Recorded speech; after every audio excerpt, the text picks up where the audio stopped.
احنا كنا المشكله ان احنا الثورات دي انا قلت على حاجتين. قلت ان امريكا ستتعامل معنا على ما نعلنه، يعني بقدر ما نعطيها هتاخد.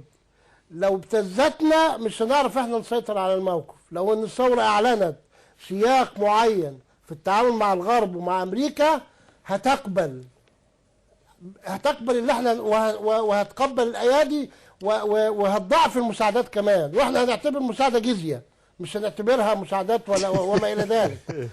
بس احنا بنفرض عليها كده. ده تصريح ثوري ده. والله مساعدات الامريكان لينا جزيه عليهم، والله العظيم جزيه مقابل ان احنا يمروا من مجالنا الجوي ومجالنا البحري عشان نسكت عشان نسيبهم. والله دي فتوى دي والله والله المساعدات بتجزي بس عاوزين نحسبها بس يا دكتور نشوف هم عندهم قرابه ال 300 مليون واحد. نحسب بالاله الحاسبه كده الواحد يدفع كام عشان ما تبقاش اقل مما يجب. اصل دي جزيه امان، مش جزيه رؤوس، يعني مش جزيه رؤوس اللي هي يبقوا مقيمين عندنا، يعني دي صلح بين دولتين تدفعوا لنا زي العثمانيين ما كانوا بيفرضوا عليهم يدفعوا لهم وحاجات زي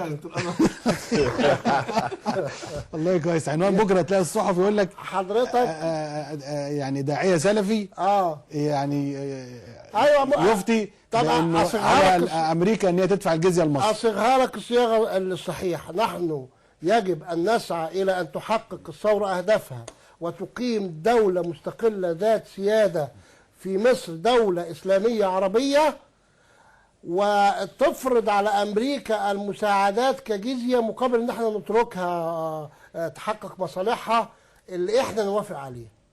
واخد بال حضرتك؟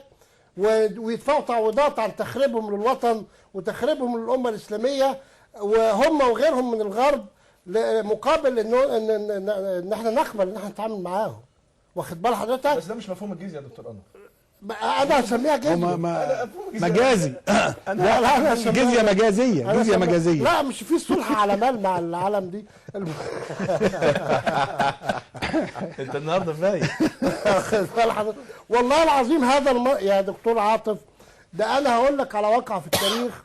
امريكا سنه 1880 و85 كان في قانون الدولة بيقول مفيش سفينة تمر في البحر المتوسط إلا إذا رفعت راية إحدى الدول الشاطئية.